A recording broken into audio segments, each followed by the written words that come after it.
Halló, halló, komið blessuð og sæl.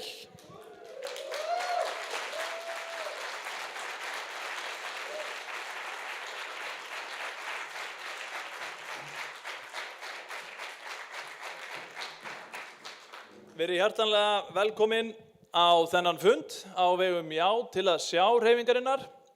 Þessi fundur sá síðasti í röð funda sem að hreyfingin hefur blásið til víðsvegar landið og lýkur nú hér á Tónabíó í Reykjavík. Ég heiti Hákon Örn Helgason og ég ætla að vera fundastjóri hér í dag. Ég nú engin sérfræðingur í Evrópumálum og ekki fundastjórn heldur ef út í það farið. En þegar ég var beðinn að taka þetta að mér þá ákvaði ég bara að slá til og segja já til að sjá hvort ég myndi ekki alveg redda þessu. Takk fyrir.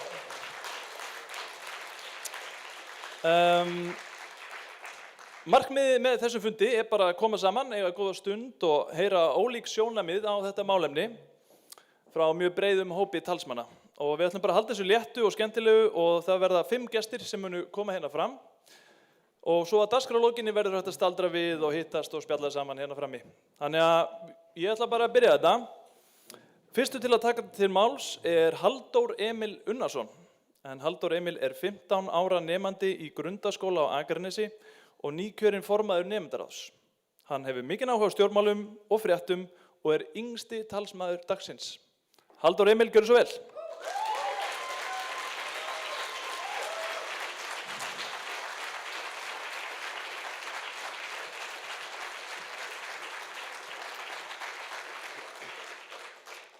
Takk kærlega. Ég heiti Halldór Emil og 15 ára gamall skagamaður og grunnskólanemi með mikinn áhuga á stjórnmálum. Ég alinn upp við að kynna mér hlutina áður en ég tek ákvarðanir og beita ávallt gagnrýnni hugsun. Með því að segja já, finnst mér við vera að gefa okkur sem þjóð tækifæri á að taka upplýsta ákvörðun. Eftir 1 ár stefni ég á að fara í framhaldsskólanám og síðar háskólanám. Ég vil að það nám sem í boði verði sýnilegt áður en ég tek upplýsta ákvörðun hvaða nám ég ætla að stunda. Alveg eins og ég vil sjá hvað samningur við Evrópusambandið býður upp á. Kannski spyr einhver sig af hverju 15 ára strákur standi hér og tali aðildarviðræður við Evrópusambandið og af hverju það sé ekki bara fullorðnir sem sjáum það að tala þetta mikilvæga mál. En mér finnst einmitt mikilvægt að við unga fólkið fáum að hafa skoðun á framtíðinni og þeirri ákvörðun sem verður tekin 29. ágúst.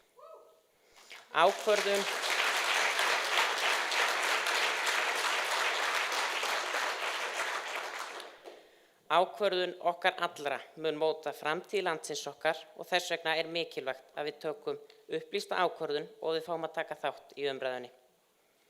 Það getur enginn sagt okkur nákvæmlega hvað í boði fyrir Ísland innan Evrópusambandsins og þess vegna mikilvægt að við séum forvitin. Íslensk ungmenni eru sérfræðingar í forvitni og afskiptasemi og þess vegna held ég að það væri ekkert mál fyrir þau að mynda sér skoðun. Mér finnst að við ættum allavega að fá að sjá hvað í boði áður en við segjum nei við samning sem við höfum ekki einu sinni séð. Á Íslandi ríkir lýðræði og þess vegna mikilvægt að bera virðingu fyrir fólki og skoðunum þess. Þegar verið að ræða svona stórt og mikilvægt mál og sérstaklega þegar verið að tala við yngri kynslóðina. Það mikilvægasta af öllu að ungt fólk fari á kjörstað og kjósi þeirra framtíð og nýti kosningaréttinn. Ekki láta aðra taka ákvörðun fyrir sig. Skoðum valkostina og ekki henda tækifærunum í ruslið. Ég treysti íslensku þjóðinni fyrir því að taka ákvörðun sem mótar framtíð unga fólksins og framtíð Íslands. Ef Ísland fer í aðildarviðræður við Evrópusambandið, þá finnst mér mikilvægt að það sé lögð áhersla á að ræða við ungu kynslóðina og það sem þau vilja fá að sjá í samningnum við Evrópusambandið. Unga fólkið mun þurfa að lifa á Íslandi í lengri tíma en flestir sem sitja hér í salnum. Og þess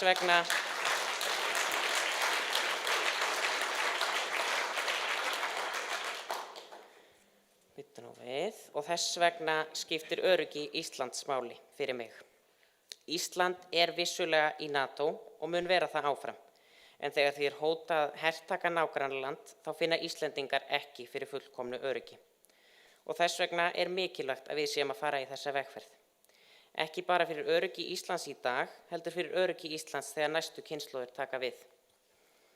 Þess vegna segi ég ekki taka ákvörðun framtíð okkar án þess að leyfa okkur að vera hluti af samtalinu hana. Ég ætla ekki að standa hér og segja ykkur ég viti nákvæmlega hvernig Ísland á að líta út eftir 20 ár. En það ekki sanngjarnt að unga fólkið fái bara að taka við afleiðingum ákvarðana sem aðrir tóku fyrir okkur.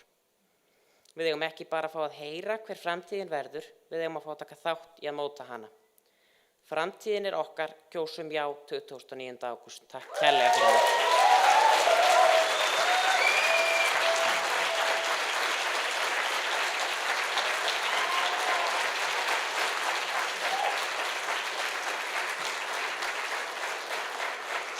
Takk kærlega fyrir þetta, Halldór Emil, gefum nú gott klapp.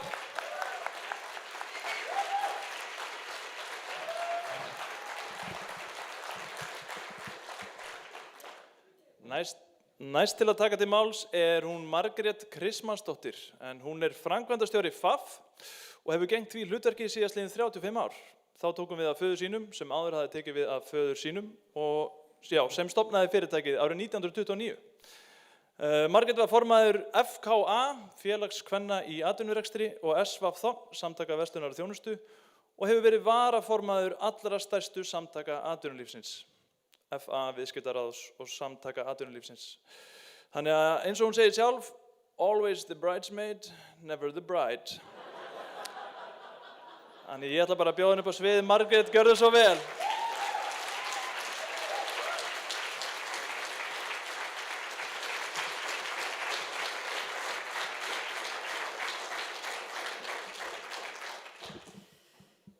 Ágætu fundargestir, það mér mikill heiður að fá að vera með ykkur hér í dag með jákvæðasta fólki landsins.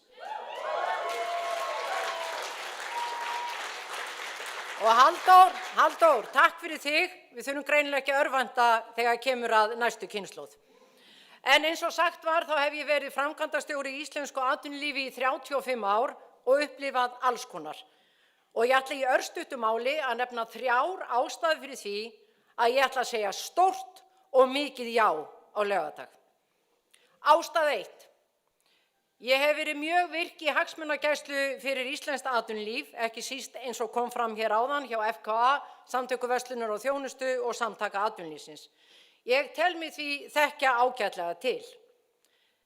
Ég var því nokkuð hugsi þegar fyrr í þessu mánuði birtist frétt á heimasíðu SA þess efnis að 66% aðildarfélaga samtakana væru andvíg aðild að Evrópusambandinu. Þessi frétt fékk auðvitað töluverða athygli og var sagt frá henni í flestum fjölmiðlum landsins. Ég varð hugsi. Því gat það virkilega verið að eftir allt það sem á undan gengið séu bara langflest fyrirtæki landsins svona glimrandi ánægð með núverandi stöðu.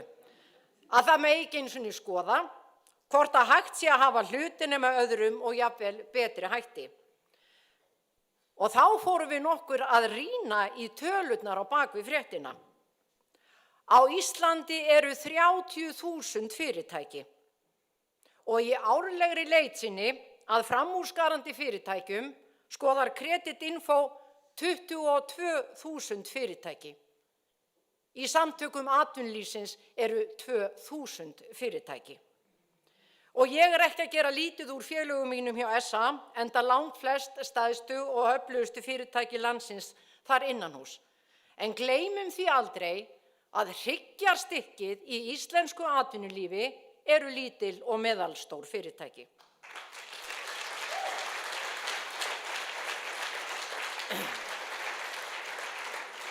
Og við skulum setja þessa víðlausnu skoðanakönnun enn í tölulegt samhengi.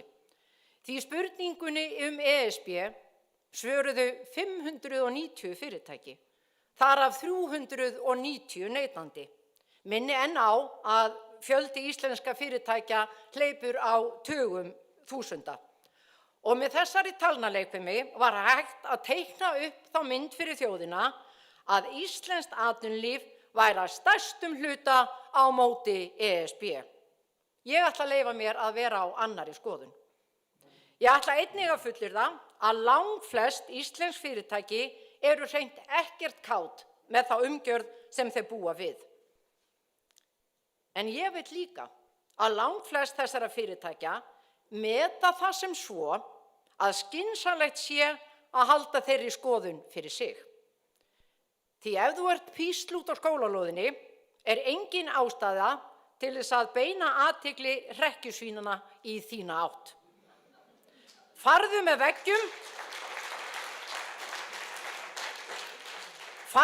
veggjum og þá er líklegast að þú verði látin í friði. En inn í kjörklefa á laugardaginn er engin ástæða til að fara með veggjum. Og ég treysti á að atvinnurekendur sem vilja komast í sama rekstrarumhverfi og stóru fyrirtækin, sem nota bene búa í allt öðru hagkerfin við, standi með sér og sínum fyrirtækjum á laugardaginn og setji X við já.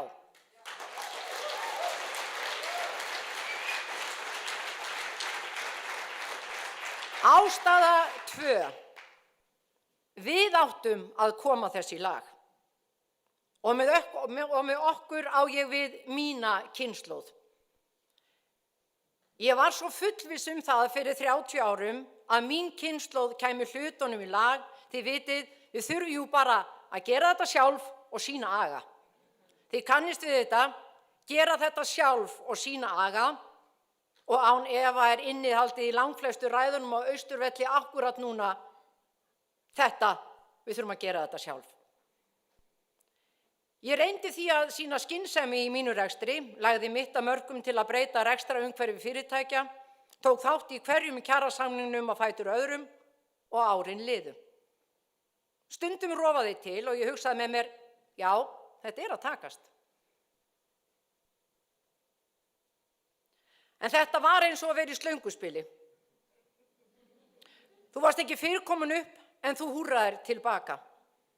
Enda er ég fyrir margt löngu búin að komast að þeirri niðurstöðu að kerfið sem við störfum í sé hannað fyrir suma og þessi sumur eru rosalega ánægðir og fitna eins og púkin á fjósbitanum.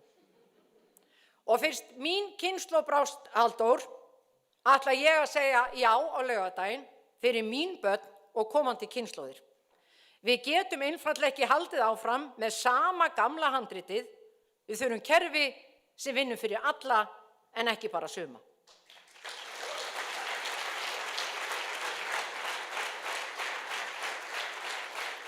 Ástæða 3. Ég er ekki beint hrædd, en það eru einhver ónót í mér. Heimurinn sem við þekktum er að breytast svo hratt. Ég ætla að nefna eitt pínulítið dæmi hvað fær mig til þess að meta stöðu Íslands í breyttum heimi. Fyrir nokkru pantaði fyrirtæki mitt vörur frá Hollandi og þegar kom að því að senda vörurnar af stað fengum við beiðnum ýmis gögn þar sem Ísland væri ekki Evrópu. Ég man að ég brosti út í annað og gaf ekki mikið fyrir landafræði þekkingu hollendinga og svaraði að auðvitað væri Ísland í Evrópu. En svarið sem ég fékk tilbaka situr í mér og satt að, býtum við, nú er ég búin að detta út úr þessu. Hérna, nú er ég búin að finna þetta, það eru gleraugun sennilega. Og svarið sem ég fékk tilbaka satt í mér og situr enn því hollendingarnir svöruðu, já, en Íslandi er ekki hluti af okkar Evrópu. Ég horfði á þetta svar á tölvuskjánum og hugsaði með mér hvort sú skoðun væri útbreidd meðal þjóða í Evrópu að lönd utan ESB væri í raun ekki hluti af þeirra Evrópu sem þyrfti að vernda þegar hætta steðjar að. Því lönd hafa því miður í auknum mæli valið að verja sitt yfirráðasvæði með tollum í stað frjálsra viðskipta. Og það er gömul saga og ný að eftir því sem hættan er meiri verður hringurinn sem varinn er sífellt þrengri og þrengri. Í gær gaf forsætisráðherra Kanada út á yfirlýsingu að Kanada sé að fara ítarlegar viðræður við Evrópusambandið strax í haust. Forsætisráðherra sagði enn fremur að stórveldi heimsins gætu ef til vill staðið einsýns liðs, en meðalstór fyrirtæki eins og Kanada gætu það ekki. Og hvar okkar framtíðarhagsmunum þá best borgið? Hvar á örþjóð eins og Ísland að leita skjóls? Getum við treyst á EES-samninginn næstu ár og áratugi? Gengur Noregur í ESB? Hvar verður friður? Hvar verður stríð? Við þessar aðstæður galið að byggja skoðanir á vangaveltum en ekki staðreyndum, að loka dyrum að vilja ekki sjá. Ég mun því ganga hnarreist inn í kjörklafan á laugardaginn, setja brjálæðislega stórt X við já og fara út þess fullviss að já muni sigra.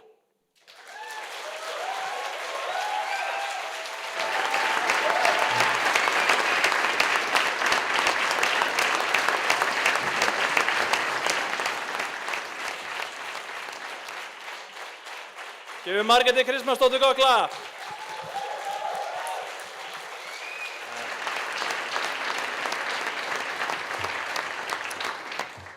Næstur Hjálmar Gíslason, stofnandi og framkvæmdastjóri hugbúnaðarfyrirtækisins Grid. En Hjálmar byrjaði að forrita 8 ára gamalt, hvorki meira né minna, og hefur starfað við gögn, tækni, nýsköpun og frumkvöðlastarf í 3 áratugi. Og hann hefur stofnað 5 hugbúnaðarfyrirtæki. Þannig ég ætla bara að bjóða hann velkomin upp á svið. Hjálmar, gjörðu svo vel.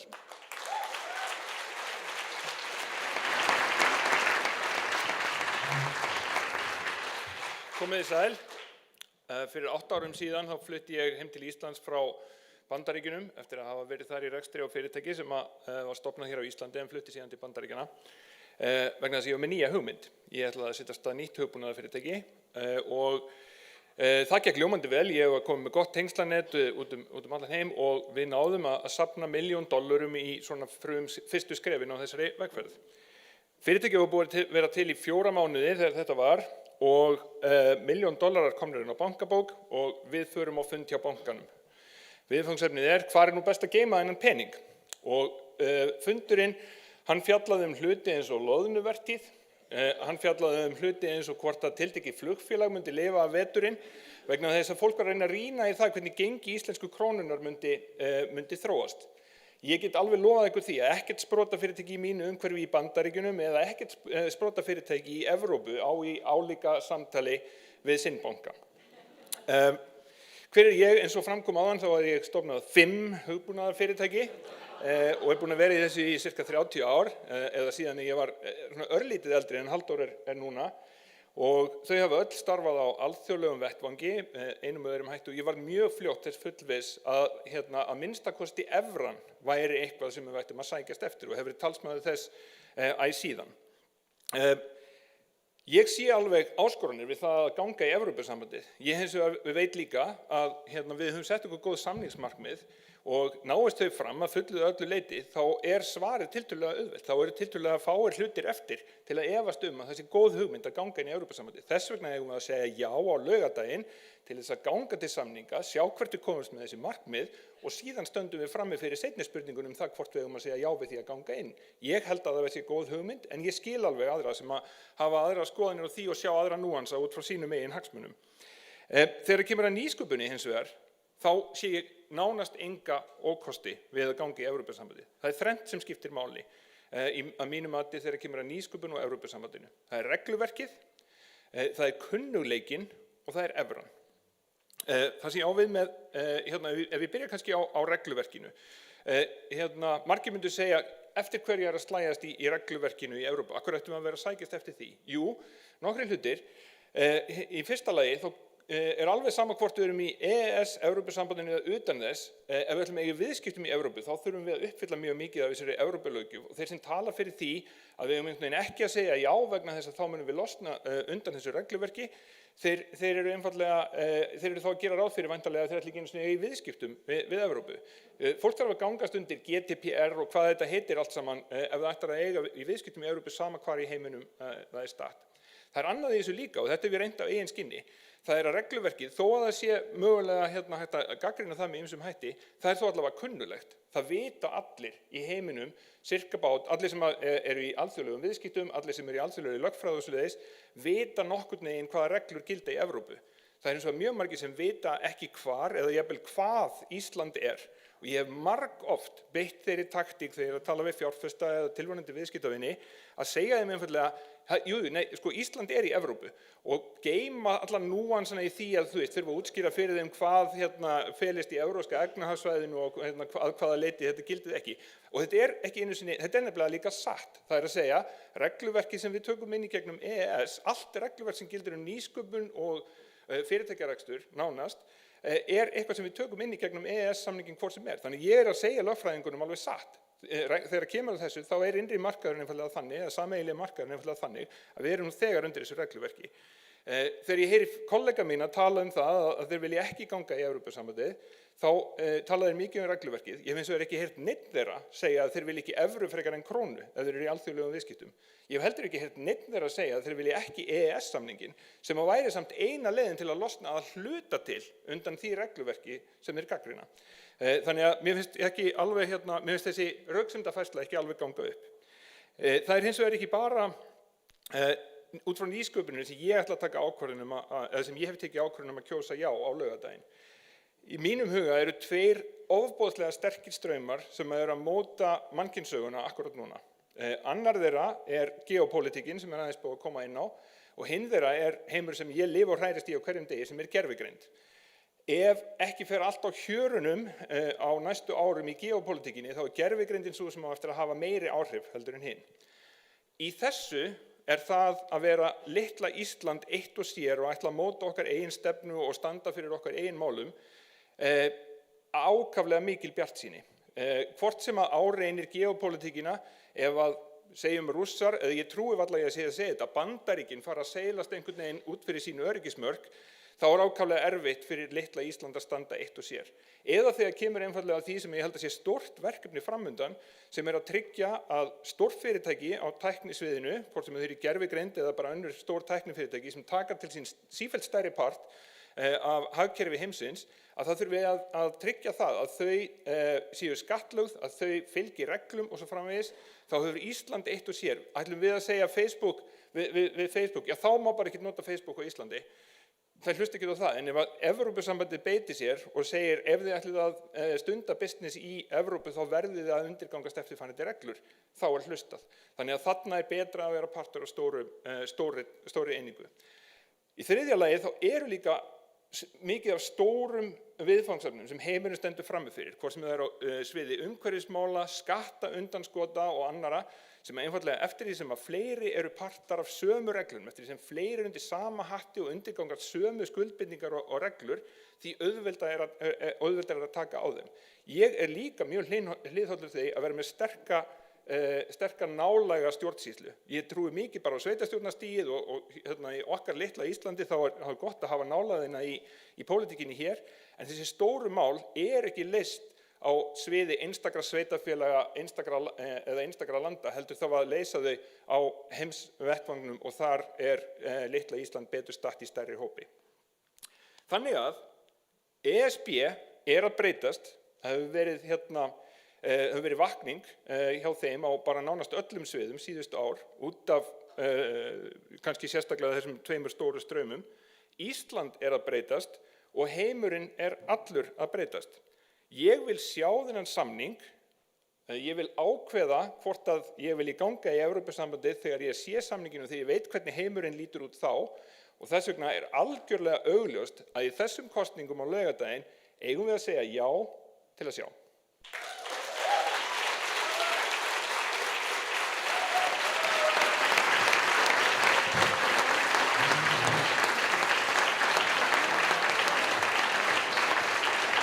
Hjálmari Gottla. Næst langar mig til að bjóða upp á sviðið hana Ingibjörgu Rósu Björnsdóttur, en hún sjálfstætt starfandi við textavinnslu og fararstjórn og hefur meðal annars starfað á helstu fréttamiðlum landsins, við háskólakennslu og viðburðarstjórnun. Hún bjó jafnframt í 10 ár í Bretlandi, bæði í London og Edinborg, fyrir og eftir Brexit. Ingibjörg Rósa, gjörðu svo vel.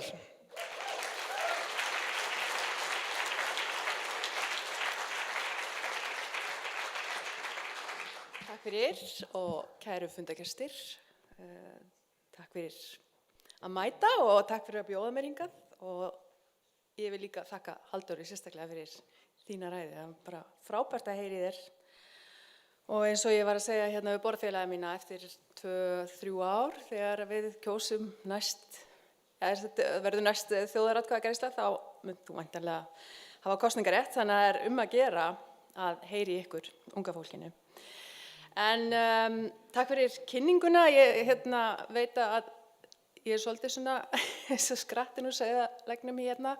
Hvað er ég að trana mér fram? Jú, ég skrifaði 2 greinar, ég er búin að skrifa svolítið á Facebook síðuna mína og svo þurfti ég að tjá mig meira og skrifaði 2 greinar á Vísi og síðari greinin kom núna síðasta þriðjudag, það geti flettin upp en það, í framhaldi af henni var mér búið að koma hingað og tala svoleiðis og ég náttúrulega gat ekki sagt nei. Ég varð að segja já. Það væri úr takti. En ég vil samt fá að taka hérna strax fram í upphafi að þó að ég sé jásinni núna þá er ég ekkert viss endilega að Íslandi sé betur borgið innan ESB en utan þess í framtíðinni. En það þarf ég ekkert að ákveða það fyrir laugardaginn. Ég þarf ekkert að ákveða það fyrir en að ég veit hvað það myndi þýða nákvæmlega fyrir Ísland. Þannig að mér liggur ekki þá að ákveða það fyrir laugardaginn. Ég er hins vegar búin að ákveða að segja já. Síðustu vikur hef ég stundum minnst á Brexit og aðdraganda þess svona í umræðum á Facebook og svona við vini og vandamenn vegna þess að ég bjó í Bretlandi á þeim tíma og fylgdist mjög vel með og ég dreg ekki dul á það að ég tel að Bretar hafi gert mistök þegar þeir ákváðu að yfirgefa ESB. En það er ekki hægt að bera saman Ísland og Bretland í þessu samhengi. Mér finnst samstundum eins og núna ég sé að upplifa dálítið déjà vu og að þau sem hafa hæst og þau sem æsa sig mest og fullyrða mest nái að sannfæra fleiri kjósendur sinn málstað og að við sem viljum vita meira og láta reyna á samningsstöðu Íslands séum bara ekki vekja nógu mikla ástríðu hjá þeim sem eru óákveðin ennþá. Ég er hrædd að allt og mörg þeirra ætli ekki einu sinni að mæta á kjörstað og að við fljótum sofandi að feigðarósi. Þannig að við höfum 2 daga fólk til þess að hafa áhrif á fólkið í kringum okkur og koma okkar málstað á framfæri af kurteisi og virðingu en við þurfum ekkert einhver stór orð, við þurfum bara sannleikann held ég. Ég hef verið fylgjandi í að klára þessar aðildarviðræður við ESB allt frá því að þáverandi ríkisstjórn ákvað upp á sitt einsdæmi að hætta þeim án þess að spyrja Alþingi og án þess að spyrja þjóðina sem þó hafði verið marglofað að þessi þjóðaratkvæðagreiðsla sem við erum loksins að fá skyldi haldin. Og ástæðan fyrir því að ég fór svo að hafa mig frammi í umræðinni í samfélagsmiðlum og nú hér er einfaldlega svo að mér bara blöskraði. Það er í eðli mínu að spyrja spurninga, þessna var ég sannlega blaðakona fyrir margt löngu. Ég þjálfuði að draga allt í efa í fyrstu, finna upprunalegar heimildir og kanna sannleiksgildi fullyrðinga. Og það hefur verið nóg að gera hjá mér síðustu vikur við það. Og þess vegna hefur mér blöskrað. Mér blöskrar hreinlega áróður neysinna, allar rangfærslunar sem ég ekki einu sinni komist yfir að leiðrétta í mínu nær umhverfi, allur óhróðurinn og mér bara fallast hendur yfir öllum lygunum, hreinlega. Þess vegna fór ég að tjá mig á samfélagsmiðlum og svo í fjölmiðlum og nú hér á þessum fundi fyrir framan ykkur. Ég er bara típiskur Íslendingur og þið þekkið mig fæst persónulega, en ég get sagt ykkur eitt mig. Ég er óþolandi bjartsýn og jákvæð manneskja að eðlisfari.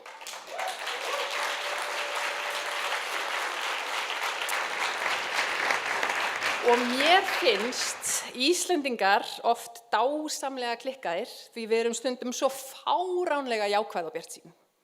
Hverjum öðrum en Íslendingum hefði dottið í hug að kæla glóandi hraunrennsli. Við erum heimsfræg fyrir þessa bjartsýni. Og þess vegna skil ég ekki alla þessa svartsýni og neikvæðni sem hefur einhvern veginn yfirtekið samfélagsumræðuna undanfarið. Nei, við getum örugglega ekki samið neitt við ESB, það þýðir ekki einu svona reyna, goodbye, bless. Ég skil þetta bara ekki. Ég þekki ekki mína eigin þjóð þarna. Við höfum alltaf haft tröllatrú á sjálfum okkur. Við ætlum að sigra Eurovision í hvert skipti sem við tökum þátt. Við trúðum því að við gætum sigrað englendinga í fótbolta og við gætum unnið gull á Ólympíuleikunum. Hvað varð þessa íslensku bjartsýni fólk? Hvers vegna ættum við ekki að geta náð hagstæðum samningi við ESB? Og af hverju ættum við ekki einu svona að reyna það?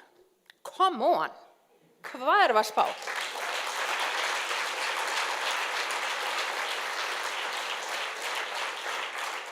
Það er það sem að þjóðaratkvæðagreiðslan á laugardaginn snýst um.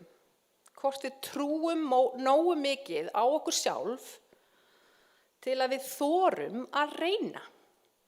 Og þess vegna ætla ég að segja já. Takk fyrir.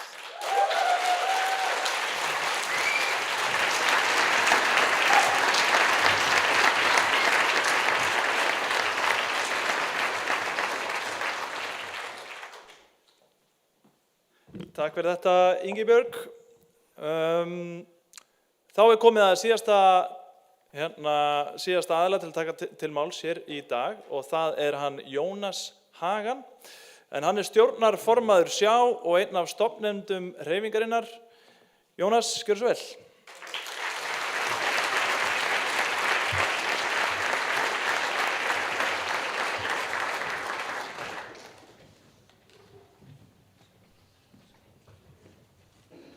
Gott að byrja á yngsta og enda svo gömlum kalli eins og mér. Takk fyrir að koma. Ég ætla nú bara að byrja á því að þakka öllum þeim sem hafa staðið að þessari hreyfingu. Það sem hófst sem samtal þriggja aðala að reyna að búa til smá jákvæðni í umræðu varð aðaltinu sem er í þessar samtökum. En samtök eru náttúrulega ekkert annað heldur en fólki sem þar starfar og leggur sitt af mörkum. Þannig að ég veit bara við klöppum og aðeins fyrir öllum sjálfboðaliðunum, allir sem hafa styrkt okkur, allir sem að deila og tala okkar máli, allir sem hafa mætt, tekið samtölin og staðið með okkur. Því fyrirtæki er ekkert annað en fólki sem þar vinnur og samtökin eru svo sannarlega ekkert annað heldur en þið sem eru hér í dag. Þannig takk fyrir ykkur.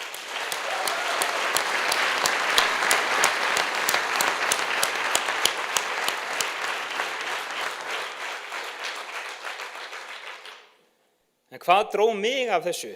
Þetta er svona já til að sjá og vinir mín að spyrja mig hvað varst að spá? Því ég hef enga hagsmuni að gæta í þessu máli, ekki nokkuð skapaðan. Það virðist mörgum eiga erfitt með að trúa því, því að það er einhvern veginn eins og maður geti ekki haft hugsjón, maður verður að hafa einhverja persónulega hagsmuni. Hjá mér eru engin persónulega hagsmunir í þessu. Mér finnst þetta bara vera tækifæri, gífurlegt tækifæri fyrir Ísland. Við erum á laugardaginn að fara að kjósa það sem að kallast á vondri íslensku að fá option eða valmöguleika. Valmöguleikin gengur út á það að við getum farið og sest niður með okkar vinaþjóð, Evrópusambandinu, og komast að því hvers konar samning stendur okkur til boða. Því þetta er allt í smá atriðunum sem þetta gengur út á. Það er margir að segja við vitum hvað Evrópusambandið stendur fyrir, það er rétt. Við vitum nokkuð hvað þessi samningur mun ganga út á, það er rétt. En það eru smáatriðin sem að skipta öllu máli fyrir okkur. Það er þar sem að samningsstaða okkar er sterk í augnablikinu og við munum nýta þann möguleika. Það þýðir það að á þessum tímabili sem að mun eiga sér stað í þessum samningaviðræðum, þá mun líka tíminn líða og við munum sjá hvernig Evrópa stendur að þeim tíma loknum. Þannig með því að segja já, þá eru við komin með þetta svokallaða option, að eftir að samningur lýkur vitum við nákvæmlega hvaða samningstilboð standa okkur til boða. Við vitum nákvæmlega hvernig Evrópa stendur, hvernig heimurinn stendur og við getum þá sagt já eða nei við mjög upplýstri ákvörðun sem við getum ekki gert í dag.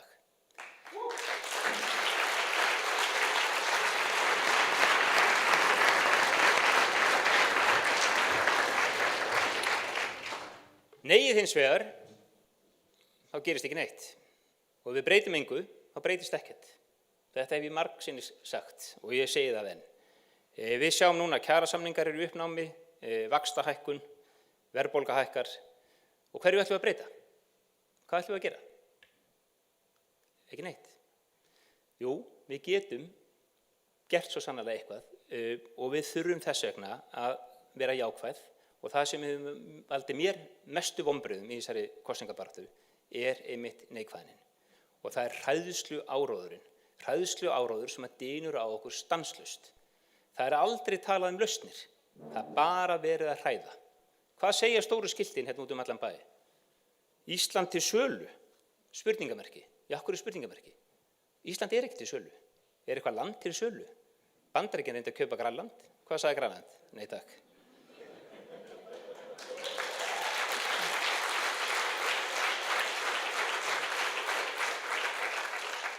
Og öðru skilti stendur eru auðlindirnar til sölu. Hvaða land hefur selt sínar auðlindir? Þetta allt hræðslu áróður. Þetta kostar rosalega mikið, segja sumir. Nýjasta var það að það kemi hérna bara sjálfkrafa sæstrengur. Við myndum selja alla orkun okkar og núna í morgun heyrði ég það líka að öll dómsmál eru bara flutt á frönsku í Luxemborg. Nú tala ég af eigin reynslu. Ég hef búið í 8 mismunandi löndum. Ég hef stofnað fyrirtæki í yfir 16 löndum í Evrópu. Ég hef aldrei upplifað það í neinu einasta þessu landi að hvorki fullveldið, sjálfstæðið hafi horfið. Ég hef aldrei heyrt neitt kollega minn kvarta undan þessu.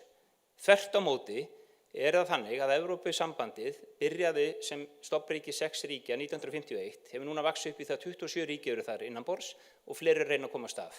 Öllum hefur vegnað betur og öllum líður betur heldur en geðu áður. Þetta staðreynd. Þannig af hverju ætti þetta að vera öðruvísi fyrir okkur? Það stóra spurningin sem ég á erfitt með að fá svarað.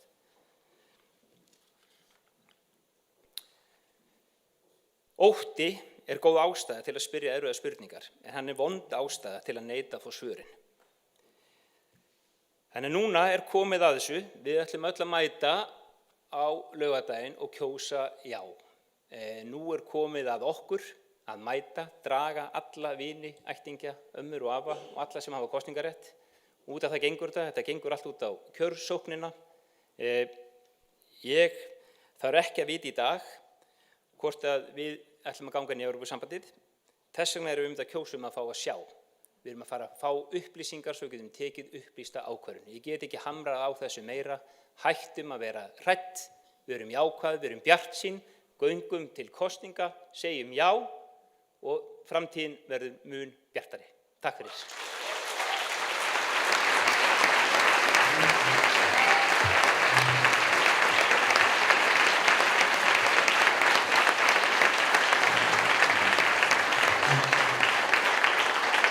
Takk fyrir þetta, Jónas. En þá formlegri dagskrá þessara fundar lokið. Mig langar að þakka öllum talsmönnum dagsins, Halldór Emil, Margrét, Hjálmar, Ingibjörg Rósa og Jónas. Ég vil gefa þeim gott klapp einu sinni enn.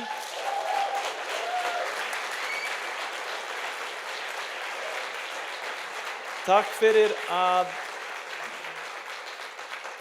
að mæta og hlusta og takk þið heima í stofu líka sem horfið límt við skjáinn á streymi heima. En við ætlum ekki að reka ykkur strax út. Ef þið viljið hanga, spjalla og halda samtalinu eitthvað áfram þá það velkomið. Annars ætlum ég bara að þakka öllum kærlega fyrir komuna og eigið gott kvöld.